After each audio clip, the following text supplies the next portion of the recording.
Beep, beep, beep.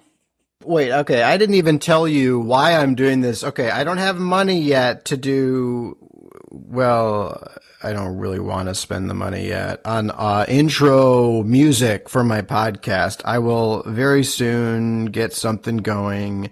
But we're just rolling with this intro right now. This little handcrafted intro that goes like this. The good, the bad,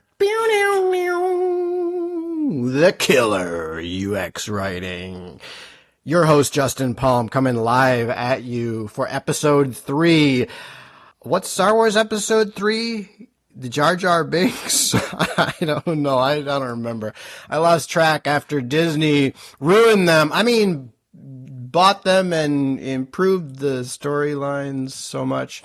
Today, we are covering some loose ends of Google that I didn't get to because I don't prepare for any of these shows. Remember, these KXW, Killer UX Writing, is un-AI, human-generated content for your listening ears and listening pleasure. Someday, maybe, in my Someday Maybe folder, this will be moved to a video podcast. But if it's good enough for the people at Smartless, just audio, when they're always talking about what they're wearing and their scarf and Jason's hat, and we have no idea what they're talking about, I don't mind. They're the one of the top podcasts. So I'm not comparing myself to them. I aspire to be as funny as them, but we're here to entertain you in the design and tech industry. Trying not to be too in the weeds, too nerdy. I am not really a word nerd. I am good at English, but I am not really into etymology and all that stuff. And I really don't like grammar rules, but I will follow rules for your product and create style guides and do things with my straight edge content design agency, which I am now open for business and taking on new clients.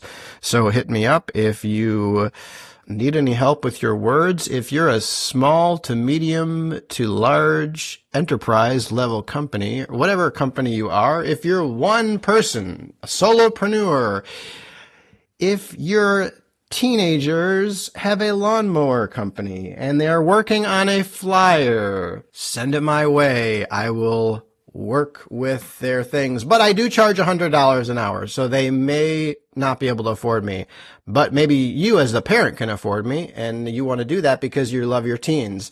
So I will help with that flyer. I work with all sizes of companies. I don't discriminate. If you have money, I will take it. And I won't take it. I'm not going to steal. We don't steal at KXW and Straight Edge. We work for a living. We work extremely hard. Let me move on to getting away from the agency. You already know about that. I probably do need to start writing down some things that I want to talk about for these episodes, but I'll take my annual ASMR sip of coffee here.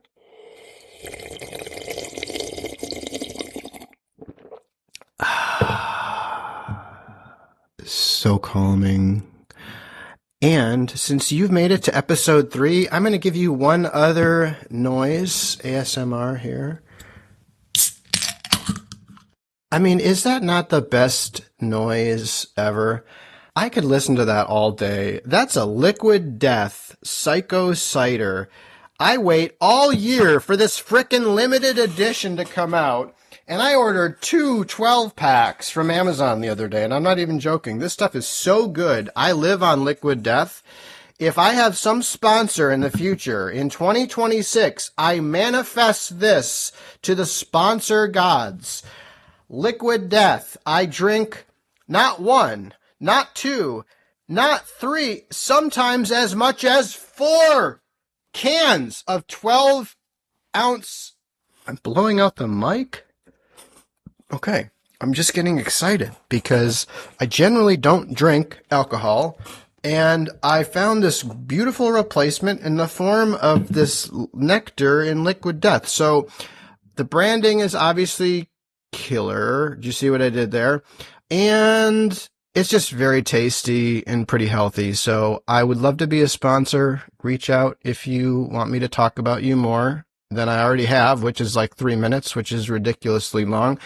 All right, Google. We got to tie up some loose ends here. Just so you don't think that I'm a shill for Google, look that word up. But my audience here will obviously know what that means. But for people who are not word people, there's a dictionary, and you can look that up. Quick dictionary story that comes to my mind before I talk about some loose ends about Google. One time I was reading the dictionary at a job a few years ago, and I thought, because I'm stupid, I thought, if people will see me reading this, and if they see it or whatever, it was like open office environment. It wasn't an office before I was working remote now, which I'm sitting at my nice desk here and looking at my memes that I have posted on the wall. One of them being Britney Spears, which is a great meme that I just discovered recently that I'll have to put in the show notes because it will brighten your day. But I digress. I was reading the dictionary in the office, and I thought, people would just think this is interesting or maybe even cool or, oh, what are you doing there? People really thought it was dumb. They really had a negative reaction to it. They thought, why are you reading the dictionary? They challenged me. They questioned me. They hurt my feelings even.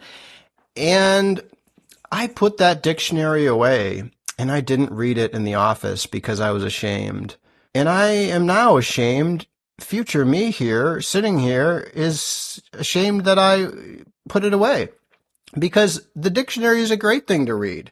A lot of the most successful people, back in the 20s or whatever, these Dale Carnegie books, they read the dictionary, and it, word power and vocabulary is actually linked to how much money you make. Studies have shown. So anyway, that's a lot to say about a dictionary, but it is nice to read them. I have one on my shelf, and I should start reading it again. So you don't think I'm a shill for Google. I want to say there is something I do want to call out, just as softly as I can. This is a lesson for when you announce a new feature or product, be careful to set expectations. So the expectations should be matching generally what the average user will react to the product and feature, not the excitement that's internal. And so this is something that is going to be really interesting to talk about for a second. I've got a story about my sister too that really hit me hard with something related to YouTube. So when you launch a new product or feature, just try, if you're in marketing, in which I have a marketing background and I work with some great marketing people, and I think there's a lot of UX writing that impacts the brand. I think it's one of the greatest ways to build up a brand is improve the UX writing, because people's response and reaction to the company is often defined by the ease of use of the user experience and the clarity and or lack thereof, the confusion that comes in from things. And a lot of times the easiest things to improve that is through the words. So I'll do like a whole episode at some point on how UX writing can, help brand. But for now, we're just talking about the lesson being, if you are launching something new, just make sure that you're not overselling it. You don't want to undersell it either, but try to take a real hard, brutal facts look at how will average users really react to this. This is an example when Google last year or something, they changed the look of their sign-in page. They hyped it up, and they had a banner that sat over the Gmail thing. I don't know if you remember this, but it's at the top. It was at the top, and it said, "A new look is coming soon," bold headline. That grabbed my attention. And under it is just one simple sentence. This is above the sign-in Gmail. Google is improving its sign-in page with a more modern look and feel. I thought this was going to be really an earth-shattering improvement, reskinning it, some kind of trendy modern look and feel, something like flying cars and out of who's that author, that sci-fi, Arthur Clarke or something? Just something real space agey or technological. And honestly, I was woefully disappointed when I saw the new one. Basically, they just took it and made it like a horizontal. So I want to be really careful when I'm making these observations. I don't even want to call them critiques because I don't want to, people think I'm just downing these companies. Basically just changing the sign into like more of a horizontal view. I personally, I'll just speak for myself. It's the only person I can speak for. I was a little disappointed based on the hype and the expectations of what they said. That's all that I'm going to say about Google. And then we're moving to, which I should have said this early on, but I'm not going to edit this in, Progressive Insurance. Will it surprise you that Progressive Insurance is one of my top UX writing companies? I would say top 3 companies for UX writing. That would surprise you. or it surprised me when I decided it. Okay, let's end on a positive note with Google because we do love you. Google had a really good pop-up here about verifying that it's you, a very clear header that says verify it's you. And the 2-sentence, very short body copy. To help keep your account secure, Google needs to verify it's you. Please sign in again to continue. So what do we got going on here real quick before we go to Progressive? Well, right away, they use this clause, which is just like the section at the beginning of a sentence before a comma, to help keep your account secure. Oh, thank you. So Google does a great, this is another thing. Okay, I got to say this. They do a great thing of what's in it for you. What's in it for me? Almost all of the UX writing I see from Google like nails that aspect of why do I care about this? So they just really do a good job with that. They say that we're trying to keep your account secure. Well, thank you. There's hackers and bad guys out there. And then they just said very softly, Google just needs to verify it's you. It's just very simple. And then they say, please sign it again. That's nice. Use your manners. I do try to sprinkle in please throughout. So that's all I'm going to say about Google for now. We are over at KXW here, starting the first annual. I actually technically did this a couple of years ago on LinkedIn, but it was just like one post and it wasn't really a ceremony or anything. First annual Killer UX Writing Awards. I am going to, in the next episode, announce the categories of those awards. And I think you're going to be excited about it. It's going to be positive. It's going to be a way to lift up all the boats in UX writing and content design. We're doing some awards. We're going to give out some awards and some prizes and some. Well, I won't tell you what the prizes are yet, but I think you're going to find that they're very tasty. And there's like 5 categories. I think that's what I landed on. I'm going to keep some secrets right now until the next episode, but I want you to send in, when I announce those categories next episode, who you would nominate for these different categories, and then we will announce them in December.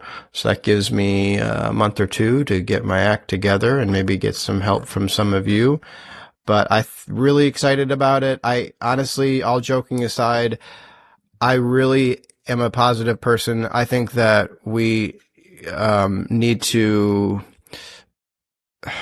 just be more positive. Not that we're not, I don't know what I'm trying to say. That we can really lift some people up and lift each other up and show some inspiration by getting into like who's doing some really cool work. A lot of these examples, we don't always know who's writing them in the background. UX writing, oh boy, it's a very hidden field. I try to explain my work to people, and I'm going to talk about that at some point. I don't know what to tell them. Nothing works. Everything I tell them doesn't work. They don't get it. None of them have ever gotten it. I've talked to 100 people over the last 3, 4, 5, however many years about what I do until I show them Once or twice that has worked if I show them like on a phone or something, visuals and stuff. Otherwise, me trying to explain it, I can't explain what I do. I don't know how I got off onto that tangent. We're going to have awards. We're going to have a ton of fun doing that. And now for the thing that we've all been waiting for, progressive, which we've gone 18 minutes on episode 3 here.